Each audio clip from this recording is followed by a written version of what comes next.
You have one? Just let me know when you're gonna take that. You good? We're good. Okay. Well, everybody, welcome. This is our Getting Started with iPad Tech Talk. Thank you all for coming. This is one of 3 in a series of iPad Tech Talks that we do in a series to kind of get you started, up and rolling, and then to get into some of the cool stuff.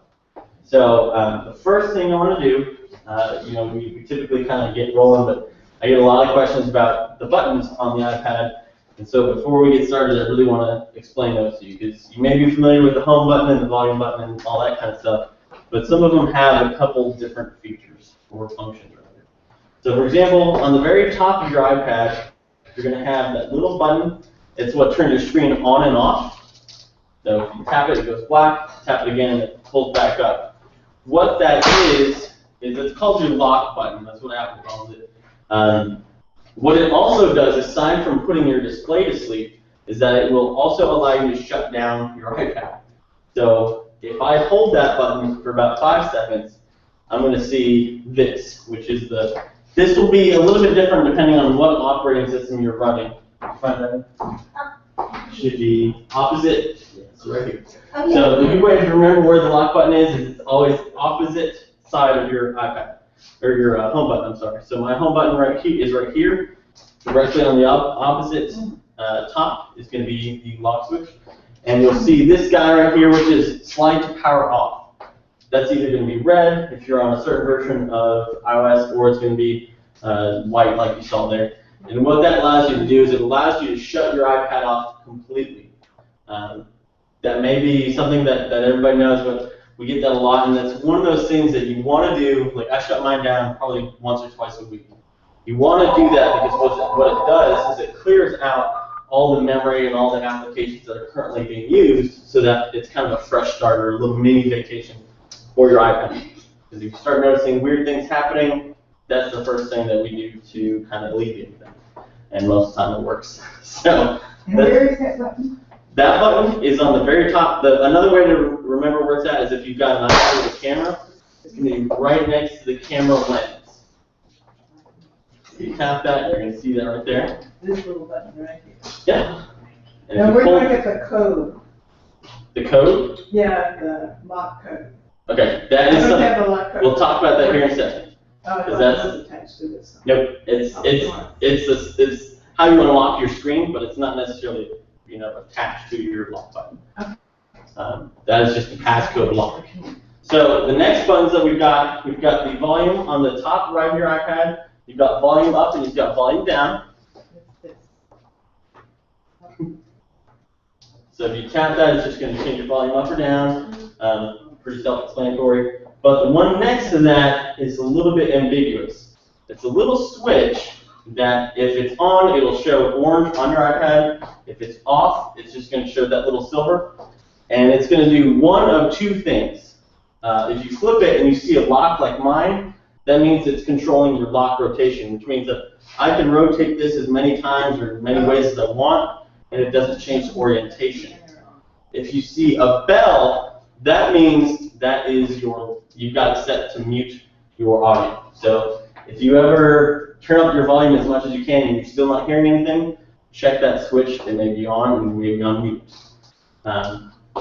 So that does one of 2 things, and we'll talk about here in a second how to customize what that switch does.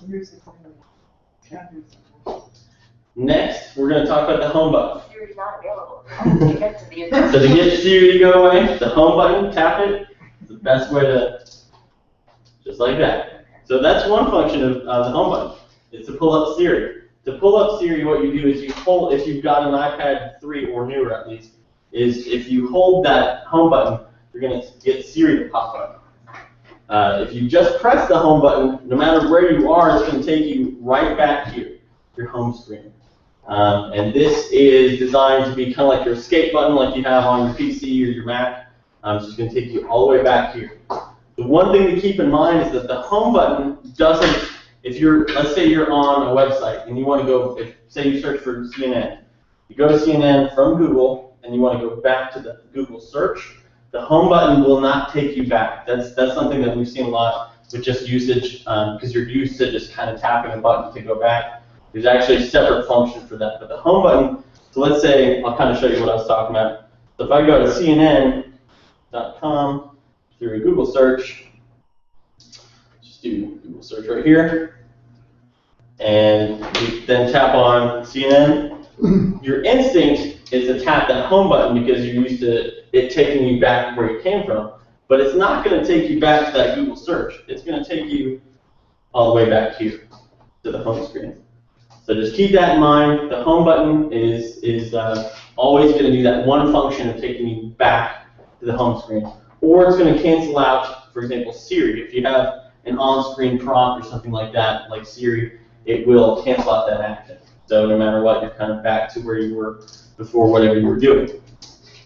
The other thing this is going to do, and this is one of the most important functions of the home button, but it's also one of the least known, is the multitasking. So if I double tap the home button, you're going to see this. This is multitasking. What this allows you to do is, there's a couple things that this kind of bridges the gap between simplicity and usability for Apple, is that it allows you to switch between apps pretty quickly. So instead of having to go back to the home screen, find the icon, and then tap on it again, you can double tap, and let's say I want to go to music. I can then tap on music, it takes you directly to there. So again, if I double tap, it brings up my multitasking view right here, and I can just scroll left or right and choose any of these apps that I want to use. The other thing this allows you to do, this is, like I said, one of the most important functions, is that it will allow you to individually close applications. So let's say my music app started doing weird things. It wasn't playing music, it wasn't skipping to the next song, or allowing me to change the volume, which I've seen. If I double tap and then you drag, so if I put my finger on the application and drag up, it's going to go away. It's going to close that application. So that is the best way, next to shutting your entire iPad down, to kind of fix those weird errors you got. Or if you're just a neat freak and you just want to close out a bunch of apps, you can close them a bunch at a time. So. Now what happens if you have too many apps at once? That's not good. So iOS 7 runs a little bit differently than iOS 6. Before, Apple's answer always was, oh, it doesn't matter. But now it does. And that's because some of the apps have what's called a background app refresh. And what that means is, like, for example, stocks or weather. It's going to give you live weather updates or notifications in the background. But it's also, if I'm in this view, the multitasking view, I can actually see live updates without ever having to go into the application. So I'll show you what I mean here. So is this costing us a lot of battery power? Money, battery power. Not money, but battery power. It does. I mean, iOS 7 compared to on the same device that ran iOS 6, it will run a little bit more juice than what you're used to with iOS 6. But I'll kind of show you what I was talking about with the weather thing. So now, let's go back out. So you see now, it's going to, I think I've got mine off actually. Give me 1 second, guys. Okay, it actually doesn't have it. So this is a great way to find out what it does. So that app that I tried to pull you up is a third-party weather app, but it doesn't support background app refresh, which is why nothing showed up. However, all these right here do. So Bon Appetit, OneDrive, Pinterest, Trailers, WordPress, and in general, all of Apple's apps do. So like Calendar, the weather app that comes with your iPad or iPhone, Mail, all of those will update in the background so you can see what's going on in them. So let's say I open Mail, and then I get back out, and then I double tap. You see how I still have an image of what's going on in multitasking view? That allows you to kind of take a quick glance at what's going on. But only apps that support it will show you. So like I've got settings that'll do that. But you notice my Clear Day, which is one of my weather apps, is blank. And that's because it doesn't support the background app refresh. But to answer your question, it does drain battery a little bit more, and that's why every once in a while you want to check what's currently using your background app refresh by going into your settings, general, background app refresh. Okay, so I changed plans, and now I used to have unlimited Data. data, Now, instead, I have unlimited text and call, but my data I'm being charged. Correct. And That's the how earlier most, versions, that's how most carriers like AT&T, Verizon. The only one that's still unlimited technically is Sprint, at least on a contractual basis. really, that's really annoying. So it is, but you have Wi-Fi at home, and that's where you'll want to jump on your Wi-Fi instead. Okay, so all these things that are on go mode, am I being charged? For data, yes. In your case, if you Data don't use Wi-Fi, you do, but it's very minuscule when you're talking about kilobytes, not gigabytes or megabytes. Okay, so these things are all the time, and I'm at home on Wi-Fi, so I'm not being charged for background data being pushed into my stuff? Yes and no. Again, it depends on the app, because, like I said, that's why every once in a while you want to start closing apps, because they can potentially use data. But again, not enough to put you over. Like say you've got 2 gigs and you're at 1.5 on normal usage, you're not going to go 500 megabytes from background app refresh. That's just not going to happen. And we'll talk about settings and how to make sure you're on Wi-Fi here in a second. Okay. Actually, we'll talk about now, because that's pretty much the next thing we're going to move into. So before we start talking about any of the other major basic things, the first thing you always want to check are your settings, because that's what dictates the experience that you have with your iPad. For example, whether you're on Wi-Fi, whether you've got Bluetooth set up, or whether you've got your Apple ID on, or signed in. So if we all go into settings here really quick, you're going to see a myriad of different selections that we've got. The top one, and we'll just kind of break these down really quick. The top one is airplane mode. The only time you really need to use that is if you're going to go, obviously, on an airplane, or if you're going into a secure location like Y12 or our ORNL, anywhere that wants to block radio frequencies. Or if you're desperately in the need of battery life and you just need to type out a few more words on a document, hit radio or airplane mode, because it'll give you a little bit more battery power, because it's not having to pull in Wi-Fi and all the other signal stuff. Next, Wi-Fi. Always make sure this is on unless you have a reason for it not to be. The reason being is because Wi-Fi is always going to be cheaper, and in a lot of times it's faster than what you'll get with your cellular service. So, for example, I'm always on my Wi-Fi, mainly because this one's only Wi-Fi anyway, but on my iPhone I've got Wi-Fi on pretty much the entire time because it doesn't use any of my data. It's either tethering to our shop network, my home network, or if I'm at Kenesaw or wherever, it's getting on their network. So again, you're not using any of the cellular data through Verizon. So it'll automatically switch as long as it's turned on. Yep. So the way this, it's not locked.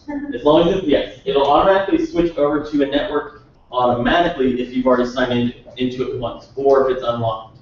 If it's locked and you've never been there before, so let's say I go to your house, Judy. The first time I was there, I had to put in the Wi-Fi password on my phone. Right. But the next time I go over there, it's never exactly.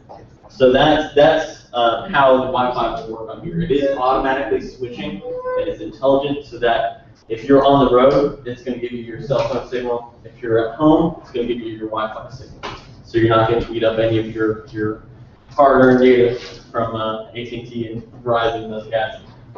Okay? And for those that have cellular, by the way, you're going to see something below Bluetooth.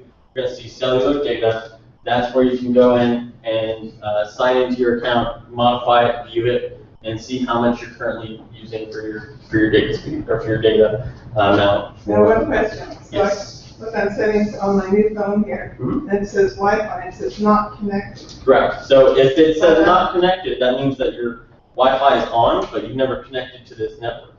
So this is a good time. When I tap it, it says Wi-Fi is on. It's on. It is on. You've just never been connected to our network. So this is where you're going to want to click on Neighborhood Nerds. And this is a good time to make sure everybody's on the network. So if you go on Wi-Fi, click on Neighborhood Nerds, and then But it's under Bluetooth. It's not under Wi-Fi. no, it's under Wi-Fi. See how Wi-Fi is highlighted? Uh-huh. Yep. So it is on Wi-Fi. Oh. Yep, right here. And if you tap that, the password is Nerds Guest, one word, and that will get you connected. Yes, G-U-E-S-T. Correct. Yep. There's test. Yeah, and you should already be signed in on yours. I think we've signed in a couple times. But because that's your new phone, Judy. You haven't signed in yet, so that's why. Right, okay. And now you are. Nice big check mark. Yep. So Bluetooth, the one next down, that is going to be for Bluetooth keyboards, for Bluetooth headsets, any device that is Bluetooth compatible that will work with the iPad. Typically for those, it's going to be headsets and keyboards. So this came with a little plug-in headphone. I've never used it, so that's what I do, I just plug it in. Yeah, but that's not Bluetooth, so you don't have to worry about any of that stuff. Yeah, we'll just plug that in and it'll automatically switch over. The one thing to keep in mind about Bluetooth is that Bluetooth does drain battery a lot more than Wi-Fi or any of the other services. So you'll want to make sure that if you're not using it, it's off, because it will drain your battery pretty quickly. Oh, so if I'm not using any other device, like a headset with this or anything? Well, like the wired headset that came with your phone, that's not Bluetooth, so you can leave your Bluetooth off. Oh, okay. But Bluetooth headsets, they're going to be wireless completely. You're typically either going to sit on one ear, and most people use them to talk through like conference calls and stuff like that. All right. So you to that. The next one down from here is going to be Notification Center. And this guy, this is where you're going to customize what you want to see when you're not able to really get into your iPad. So for example, if I scroll down to mine, I have way too much stuff on here that I don't need. But I've got FaceTime, Flipboard, eBay, Epicurious, which is a cooking app, ClearDay, the weather app, and the App Store all in my notification center. So when something important happens in one of those apps, what it does is it will put it in my notification center, which is this guy right here. And I'll tell you how we pulled it up here in a second. But what you can do from here is, for example, this is my personal iPad, so I don't really use it for work. So I make sure that none of my mail shows up on my screen when I get new mail. That's probably because I don't have my work email on here. I've got my phone, my Mac, but not on my iPad. And then I've got all this other stuff down here that's not in the notification center, like Bing, Mercury, a bunch of other stuff. And what that means is they will not show up in that little drop down that you saw when I missed a notification.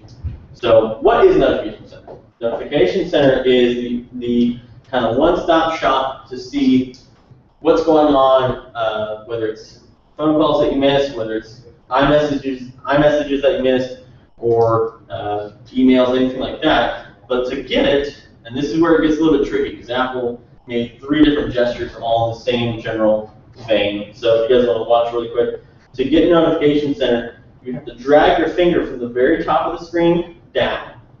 And you see this guy right here. Are they playing? Awesome. So here's how it's broken down. So by default, it opens up today, and you get your date, the time, the weather, and you also get all your calendar for that day. So you see what you've got going on. For some reason, my work calendar is not on. But you see all the stuff that you've got going on. You see your reminders, and then you see a little breakdown for tomorrow. So it says there's a lot going on tomorrow. There are 11 events scheduled. The first one starts at 6 a.m. Now, do you have the right time up there? I have military time. Oh. So that's an old habit that has not died. That's part of that. So. And then this is where we're going to see how you kind of tailor your notification center. So you know how I had that How to Cook app on there. I had my Smart Glass app on there. I had my App Store. So it tells me all the little things. So for Smart Glass, for example, it says right here you have a new message. So this is kind of a nice one-stop shop to see what all is going on. That way you can then, if I tap on that app, ideally, it'll take you there. It'll take you directly to that application. So for example, if it was a recipe, like on here, that avocado, which I can't have, it'll take you directly here, show you how to cook it. And it's instead of having to go through that app or find the app with the number badge on it and all that kind of stuff, Notification Center is that one place where you can go, and it takes you everywhere on your iPad if there's something new. Same thing, if there was a text message that popped up there, it would say iMessage, and then it would say who it's from, and then a little quick blurb. Tap on that, it will take you directly into messages. That way I can start responding. Same thing with emails or any updates with app and Gmail, calendar, events, anything like that. And then the miss function, that's specifically, for me, I don't have any miss functions on here because I don't get anything that's technically missable, which would be phone calls, iMessages, emails, because they don't show up in my notification center on my iPad. Now on my iPhone, this looks drastically different because I'm constantly missing calls because I'm in an appointment, or I'm constantly getting new calendar events made, and that's where it'll show up right here. So again, it's kind of a nice place where you can kind of catalog all the important things that goes on in your device. So for example, this is where, I should probably do some actual maintenance on mine because I don't care what happened on YouTube. But, I would care if somebody called me on FaceTime and I missed it. I would care if somebody sent me a text and I missed it. So this is where you can really tailor your device so that you can see what all is going on without ever having to go into your iPhone or iPad just by swiping down. So if I allow Facebook to be there, is that going to chew up a lot of downloads? So that's the other thing to keep in mind. The more things you have in the notification center, the more that will eat up your battery. Oh, just about. Just about. I got a new, this is different object, but I got a new iPhone and it has this fancy backup battery on it. So when it says I'm down 30%, I still have a lot of battery life left because this is correct. putting the surcharge or adding together. Yep. Okay. So that covers notification center. Susan, do you have some questions? Bluetooth on mine, it says on. Okay. So Do you have anything that you got repaired with it? I have done nothing. Okay. Let's see real quick. So you actually do you have a keyboard case that you use with it? Okay, that's why you have yours on. The cool thing is you can turn that off for the time being and then turn it back on whenever you get home or whenever you start using that keyboard again. It's not something that you have to have all the time. So for example, I don't think I forgot to turn it on, I put my keyboard on. yeah, so if you look at mine here in a second, you should see loads. There we go. Okay, you see how I've got 3 different devices on mine? So you've got the Zag keyboard, which is your keyboard case. You can turn Bluetooth off right now. Watch this. So I'm going to turn it off, and then you're going to see here in a second. My iPad 2 is really slow. Unfortunately, I got the old one. But you're going to see those disappear. And then once you do turn it back on, they're right back there. So you can turn it off right now, and then as soon as you get home or as soon as you want to start using your keyboard again, just remember to turn your Bluetooth on. And that's all you have to do. Yes. I'll just have a look at this. Yeah. Okay.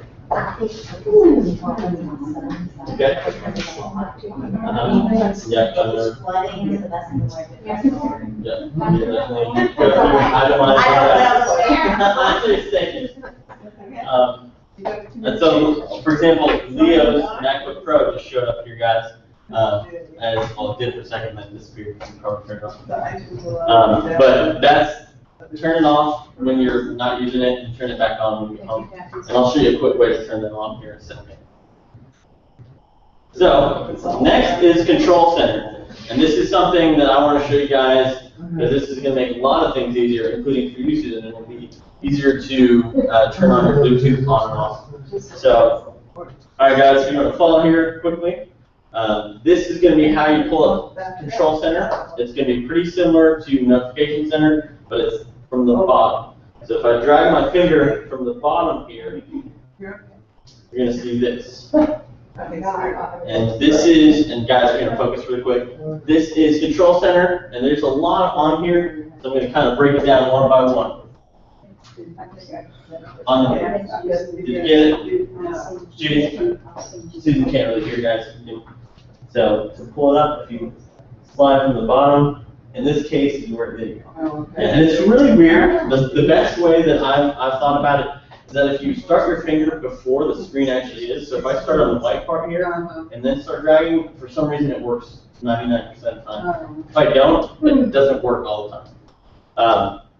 Alright guys, so what this does is it combines a lot of different functions into one little basic subset here. On the bottom left, if you're on iPad, you've got your volume, the bottom left bar right here. You can just drag that up left or right to change your volume without having to push those switches. but then you've also got your media browser. So if you're listening to music, or if you're got an app that has audio on there, you can just start controlling that directly through here. So for example, if I'm listening to Pandora, it'll pop up here, and I'll kind of show you really quick. If I go to Pandora. Oh, my power's already run out. Okay, yeah. Fortunately, if you want to get plugged in at the bar with the cable that's over there. So for example, let's say I wanted to go in here. I'm just going to start some music really quick, but we're not really going to listen to it. Now, you see how this says Stacey Kent? It gives me the title of the song and then where it's from. But it also lets me either pause it or skip to the next or previous song. Some apps won't let you skip to the previous, like Pandora won't. But in general, you can control all your audio stuff directly from here. And mine will do that too. I don't have any music on mine, but were I to turn Yep, if you have iTunes, yeah, if you have Pandora and any of the music apps, it'll pull it directly through. And so then you've got the airplane mode. So instead of having to go into settings, turn that on, you can turn it on directly through there. You've got your Wi-Fi and your Bluetooth right here. Wi-Fi looks like that little radar. Bluetooth is that weird angular B. And you can turn that directly on. So for you, Susan, when you get home, instead of having to go to settings, go to Bluetooth, turn it on, you can just slide up, tap that little Bluetooth button. And then the one next to it, you'll see the little moon symbol, which is Do Not Disturb. Do Not Disturb is a great feature for nighttime. If you are one of those people that gets a lot of late night emails, like me, this will keep it from showing the screen flash and waking you up in the middle of the night, and it also will prevent any sounds from happening.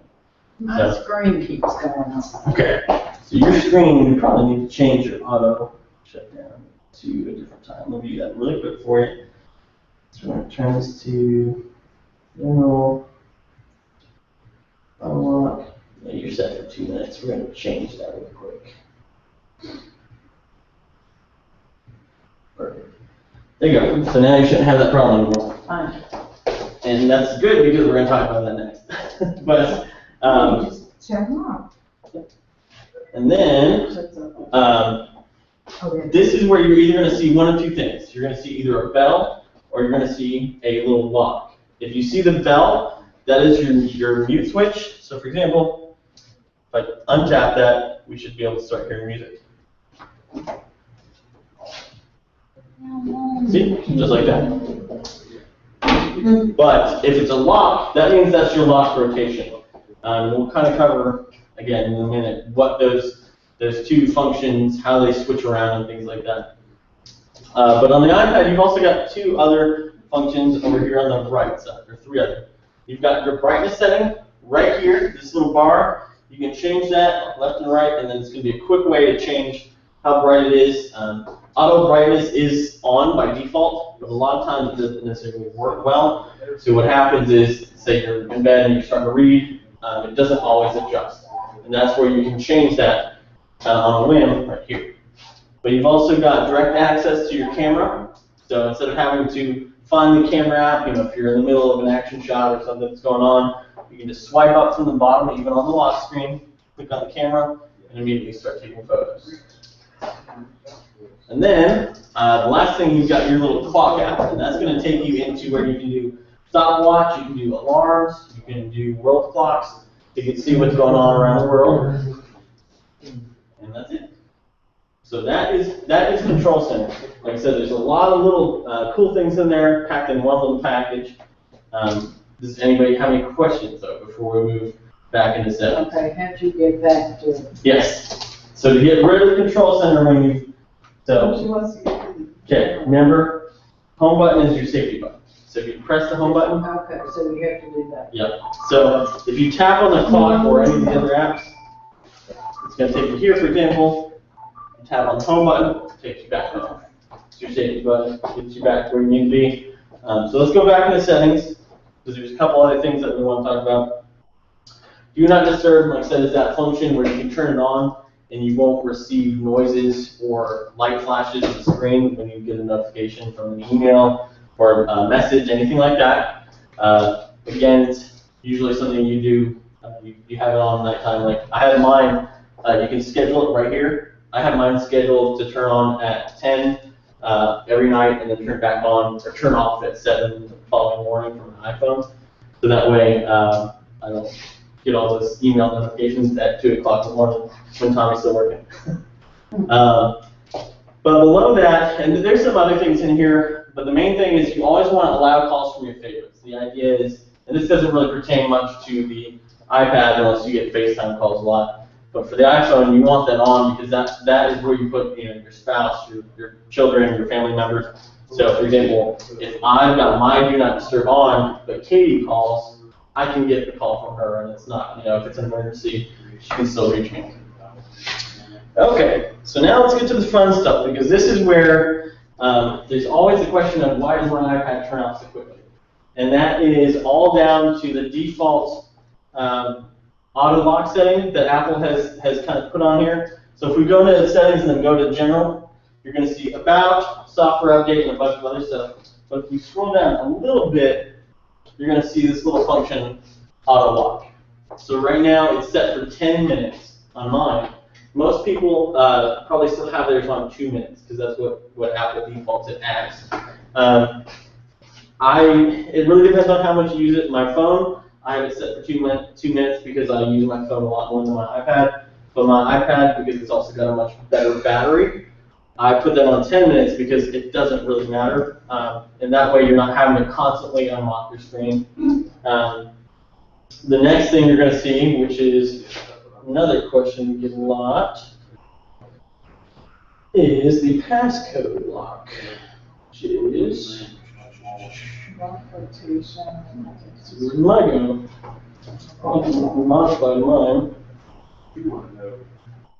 Oh, actually, before we get into that, this is where I want to talk about. So if you scroll up a little bit, you're going to see the use side switch to. That's extremely important because that tells me in the future what your switch is used for. So for example, you see how mine says lock rotation check mark? The side switch is that little switch I showed you guys at the beginning, the little one that's on the side here that flips left and right. So when it's off, that means I can rotate every which way I want. When it's on, I can rotate and it's not going to change how the screen looks. So that's what your side switch is used for by default. You may have mute, but here's where on mine, for example, it says mute is available in Control Center. If you have yours on mute, it will say lock rotation is available in Control Center. What does everybody have their set on? Does it say lock rotation? Mine turned up mute and then lock rotation. Okay. I just clicked Check by mute. Okay, so yours is on mute. What would you want that switch to do? Do you want it to mute, or do you want it to be the lock rotation where you can choose whether or not you want it to move around? I think I'd like to have it move around. Okay, so let's do lock rotation. Excuse me. See, guys? And that way, that'll solve that problem. Because a lot of times what will happen is that your switch is on, but you don't know what it's actually doing because it gives you that quick segment where it shows you a valve or lock and not knowing what it does. It can be a little bit confusing. It's not on mute. Okay. So wait a minute. Mute's available in Control Center. Okay, so, alright guys, give me 1 second. There we go. So, who all here has a passcode on their iPad? It's me and Ellen. Okay. They didn't put one on. The iPad, this is one of those things that it really depends on how much you take it around. If you use it a lot out and about, I would definitely recommend putting a passcode on. Like me and Evelyn, we take ours around, so we want one because if we ever leave this somewhere, nobody can get into our stuff. If you use it primarily at home, you're probably okay. Because the one complaint that I've heard a lot about having a passcode on is that it's really annoying to have to do this every time you want to get an iPad. You have to turn the iPad back on, you have to slide, and then you have to actually put in your passcode. Which if you're at home, I would just leave it off. Okay, so where do you find location services? Location services, we haven't gotten there yet. That's where you are now. Nope, we're talking about the passcode. We're in privacy. Well, it's right above privacy. It says passcode directly on. Right? Okay, on the left. Yep. Yep. So if you don't have a passcode, it's going to automatically ask if you want to turn it on. So I'll kind of show you what you should see by default. You should see this screen right here. You should see turn passcode on if you don't have one, change passcode if you've got one in already. And then this right here is the two options right there are really important. Require password immediately, or you can change this. So if you do want a passcode on there, but let's say you plan on using it for the next hour or so, you can change that so that it's not going to require a password after every time you turn your screen on. But it's going to And be. you have a passcode entered into it, and the only time maybe you use it is when you're traveling. Then, I mean, that would be one of those situations where you probably want to have a password in there, but then say you only want to have the passcode asked every 4 hours or so. So you could do passcode on, and then after 4 hours. Because that way, let's say you leave it on a train somewhere, somebody's not, assuming that it's a couple hours long, nobody's going to be able to get into it after that. Okay? The other thing is you've got simple passcode. If you turn that on, all it's going to ask you for is a 4-digit code. If you turn that off, it's going to ask you for a 8 to 16 character password. And that's really for people who really want to be extra careful. I don't think anybody here has to worry about that too much. But the other thing is, the one right below that is erase data. I have mine off, and what that does if you have it on is that after 10 failed attempts, it's going to self-destruct.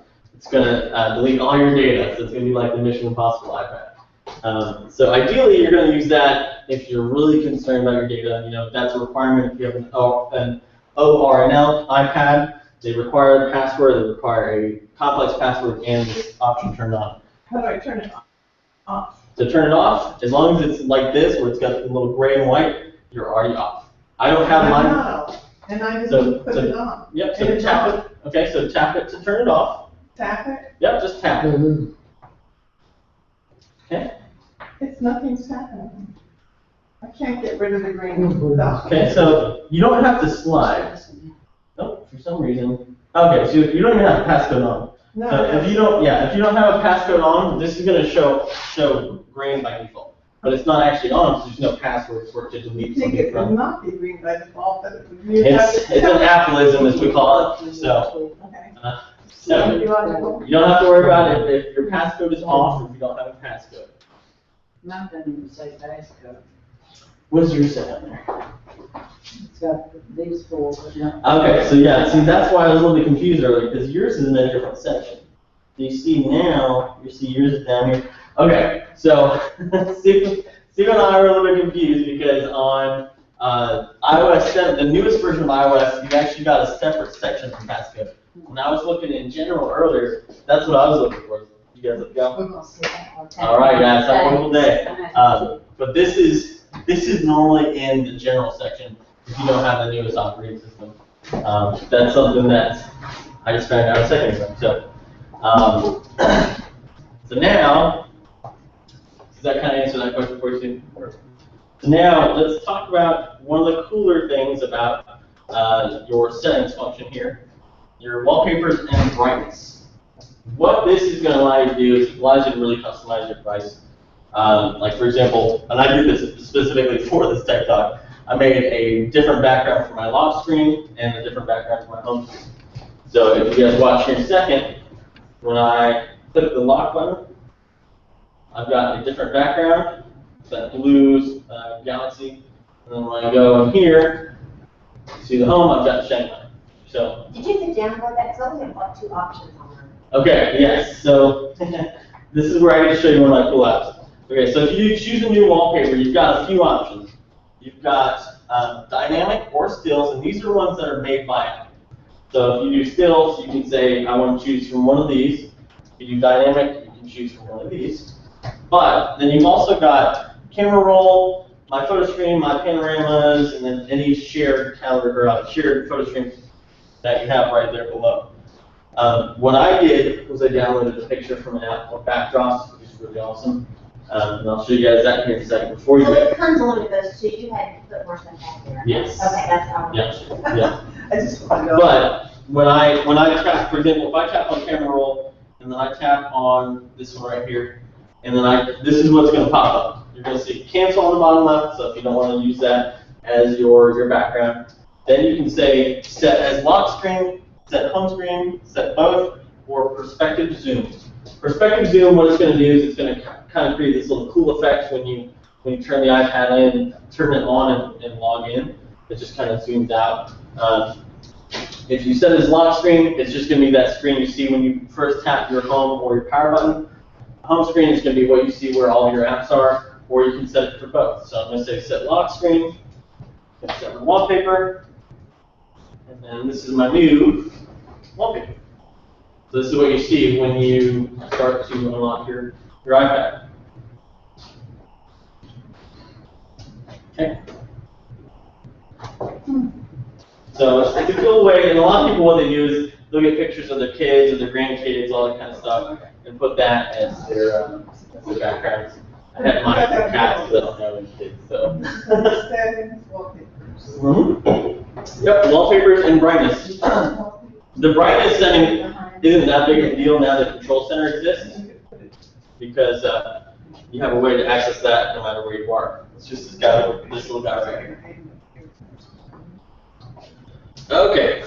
If I wanted to switch him to my opening screen. Yes. Okay. So we're kind of done with settings. A lot of this other stuff is going to be in the more advanced session next time. So let's talk about some of the more basic stuff, like moving apps. So if you guys want to follow along for a second, let's say I want to move backdrops. This is a prime example of that app I was telling you about. If I want to move an app, what you have to do, you have to hold an icon until they start wiggling. You're going to see them start to wiggle. You're going to see a little X on the top left if it's an app you downloaded. And this screen lets you do a couple things. I can then drag. I'm going to grab that app, and I'm going to drag it over to the edge of the screen, drop it on the first page. And then it's now on the first page. And then from there, I hit the home button, and all the wiggliness goes away. Yes, Evan? Can you do it to the ones on the bottom, like message and mail or? Yes. Okay. Yes. So this is what Apple calls it the dock, because that's what it's always been for the Mac. But this is where you can put apps that, as you can see, when I flip screens, those are always the same. The idea is that you put your favorite apps there so that no matter what, you have access to them. So if I want to move, let's say I want to move backdrops into my dock, I'm going to, again, hold the icon until it wiggles. And I'm just going to drag that down into the dock. They're going to kind of squeeze out of the way. And then now, it's there. And the cool thing about this, on the iPad, it's really cool because there's a lot more flexibility. With the iPad, you can have 6 icons on the dock at any given time. With the iPhone, it's limited to 4. So, something to keep in mind. But So this is limited to 6. Limited to 6. So you, I mean, you can still have as many apps as you want on your iPad, but in general, the dock is going to be your favorite. So those are the ones that you want to have access to, no matter where you are. And that's what that allows you to do. so sometimes having your contacts down here would be more important than anything else. It's totally preferential. I mean, that's one of those things that it's really your device. You would know better what you use most. Like for me, I use my messages, my mail, my Safari. All 6 of these are down there for a reason. And that's because I use them more than anything else. So the same thing would go for any of your guys. You want to put the ones that are the most important to you, or that you use the most, directly there, so you can access them wherever you are. The other thing you can do when they're wiggling like that, and I'll kind of show you this really quickly too, is that some apps, so you see how this one has an X on the top left? The clock doesn't. Anything that doesn't have an X is an app that's by Apple, so it's part of the operating system. You can't get rid of it no matter what you want to do. The ones that do have an X are apps that you've downloaded, and then it gives you the option to delete them. One thing to keep in mind about deleting an app is that you can always download it later because you own the license to it, and you will lose any information saved in there unless it's saved to iCloud, which certain apps will allow you to do. So keep that in mind. The other thing you can do is we can actually make folders from these different apps. So let's say I want to move my 2 eBay apps into a folder. What you do is you drag one directly on top of another, just like this. And then what it'll do is it'll kind of blow up here in this big bubble. It'll give you an option to rename whatever you want. So for example, this one's, I would say eBay or eBay auctions. And then you can start moving things in and out of it. How did you get to stop wiggling again? So you can stop wiggling, Hit home button. Yeah. The home button will always kind of get you back to the natural state. Okay. Okay. All right. So does that answer how to kind of move everything? Did you get to work? Yeah, yeah, I did. Perfect. So that's always attached to just some of these Apple gestures aren't necessarily the best. But here's another feature that is kind of often overlooked, but honestly now that I know it's on iOS 7, I use it more than pretty much any other feature, and it's called Spotlight. So Spotlight, the idea is that it's your search engine for your iPad. So to get Spotlight, I'm going to slide my finger about halfway down the screen, and then you're going to see this little keyboard pop up. You're going to see the little search bar. So I could say we'll look for precipitation. So here's what's cool. It's going to pull up anything with PRECI in this case. So it's going to pull up precipitation, the app. It's going to pull up Precious. So it's going to pull up an album that has Precious in it because it's all the same. And then you can also search the web or search Wikipedia directly through Spotlight. The other cool thing is, let's say I were looking for my brother. Say I want to look up Jeremy. Spotlight app. Spotlight is part of the operating system. So remember, it's so what I just did when you slide about halfway down the screen. I don't see Spotlight anymore. Yeah, it's not on. It's not anything on the screen. It's slide. Oh. I thought So- it was something else. No, so if you're on the home screen, you slide about halfway I down. haven't touched the map. Yeah. No, it's just so fast, it just kind of happens. You But just pulled it down from the top a few minutes ago, and now you're pulling it up. that's because that's simply because It's a search thing. that's simply because I already had a search in there. So again, I'm going to do it again. Straight. Pulling down to the middle. Yeah, remember this is where I said Apple created 3 different gestures that are pretty closely related. So this is not to be confused with Notification Center, which is all the way down to the top, or Control Center, which is bottom to top. It's 3 different things. I know it's really Apple did not do enough testing to say, hey, clearly this is something that's going to confuse people because there's a lot of things on in one general idea. But let's say I want to look Why up. would you give it a different name like Spotlight? Why wouldn't you just say search? Just search. And throw the word Spotlight out. Because Spotlight is Apple's. I mean, that's what they've called their search engine on the Mac since 2001. That's just an Apple term. So let's say I want to look for my brother. So this is what's cool. It's going to pull up me because I've got Jeremy labeled as my brother in my contact information. It's going to pull up my brother's contact information. It's going to pull up anything with Jeremy in it. So this song, I don't have Pearl Jam on it. It's going to pull up notes, and then anything from email that has Jeremy in it, anything with messages with Jeremy in it, and then again I can search web or Wikipedia at the bottom. So it's really cool because it's a great way, instead of having to flip through pages to find an app that you're looking for. Now, for example, let's say I was looking for Fandango. I don't know where that's at. So I'm going to slide down, delete this, start looking in Fandango, and again, look right here. So then I can tap on that, and it takes me directly to the application.